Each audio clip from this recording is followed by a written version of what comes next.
Bonjour à tous, bienvenue dans ce point de situation matinal du renseignement Stylo News. L'objectif aujourd'hui est d'offrir un compte-rendu calme, structuré et strictement factuel des événements récents et complexes qui se déroulent au Moyen-Orient. Pas de panique, juste les faits. Alors plongeons directement dans le vif du sujet pour bien comprendre la dynamique actuelle. Avant d'aller plus loin, il convient de préciser que ce décryptage est sponsorisé par ProWave AI. Ce sont les développeurs de Stylo Intellops, un programme de renseignement en source ouverte assez fascinant propulsé par l'intelligence artificielle, ainsi que de Stylo News, la plateforme commerciale que l'on retrouve sur le web et sur mobile. Nous sommes le 7 mai 2026 et cette synthèse pose en fait les bases de la grande analyse matinale intitulée « Pression contre paix, l'endiguement peut-il ramener l'Iran à la table des négociations ?» Dans les prochaines minutes, il s'agira de construire le contexte absolument essentiel pour saisir les véritables enjeux de cette question. Au programme aujourd'hui, 5 étapes très claires. Un aperçu stratégique, les impacts à plusieurs niveaux, les perspectives des dirigeants, l'analyse du sentiment en source ouverte et enfin les prévisions de renseignement. C'est une approche méthodique qui garantit une diffusion totalement objective. Première étape, le théâtre d'opération est notre aperçu stratégique. Il est littéralement indispensable de visualiser la carte géospatiale pour bien saisir l'ampleur des manœuvres récentes. La concentration géographique de ces événements est pour le moins frappante. D'un côté, on observe le blocus naval américain et cette présence accrue des forces iraniennes dans le détroit d'Ormuz, tout près de Boucher. De l'autre côté, on distingue très clairement les zones de conflit à la frontière israélo-libanaise. L'échiquier est vaste, c'est certain, et les points de pression sont multiples et tous interconnectés. Et tout cela illustre parfaitement la rapidité de la situation. Reprenons la chronologie des 2 dernières semaines. Le 26 avril, l'Iran détient un navire. Le 29, le corps des gardiens de la révolution islamique lance de sévères avertissements navals. Dès le lendemain, le 30 avril, ce même groupe consolide son pouvoir en interne. Le 1er mai, coup de tonnerre économique, les Émirats arabes unis quittent carrément l'OPEP. Et enfin, le 3 mai, Téhéran affirme de nouvelles règles maritimes. C'est une densité d'action assez incroyable en un temps record. Passons à la section 2, l'effet domino, ou les impacts à plusieurs niveaux. Parce que oui, ces manœuvres géopolitiques créent une véritable onde de choc qui dépasse, et de loin, le simple cadre militaire. Regardons comment ces répercussions se déploient concrètement, de manière tout à fait neutre.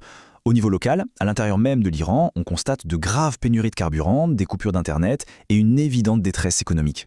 À l'échelle nationale, suite au décès de l'ayatollah Ali Khamenei, on observe que le corps des gardiens de la révolution a marginalisé les autres figures politiques pour s'imposer.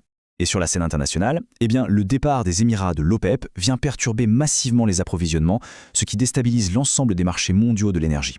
Ce qui nous amène à un chiffre absolument crucial, 20%. 20%, c'est la part de l'approvisionnement mondial en pétrole qui transite par ce fameux détroit d'Ormuz, la zone de toutes les tensions actuelles. Ce simple chiffre permet de comprendre tout de suite pourquoi un événement purement régional fait immédiatement trembler l'économie de la planète entière. Poursuivons avec notre 3e axe, le terrain humain et les perspectives des décideurs. Il est grand temps de décortiquer la logique stratégique des principaux États impliqués dans ce face-à-face. Cette comparaison met bien en lumière le choc des stratégies. Côté américain, l'approche repose sur le maintien d'une pression maximale, combinant blocus naval et endiguement économique, le but étant d'arracher un accord nucléaire complet.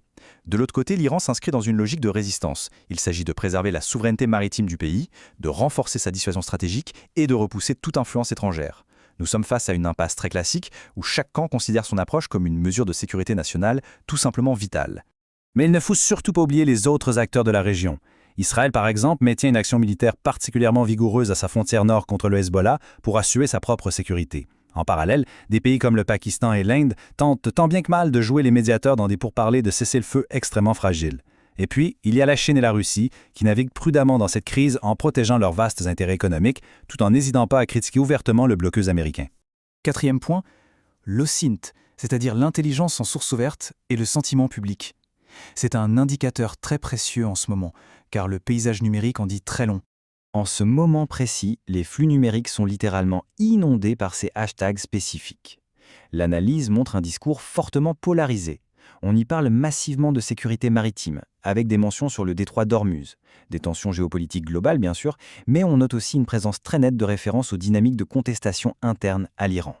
En zoomant justement sur ce sentiment intérieur iranien, tel qu'il est capturé par nos outils, une division très claire saute aux yeux.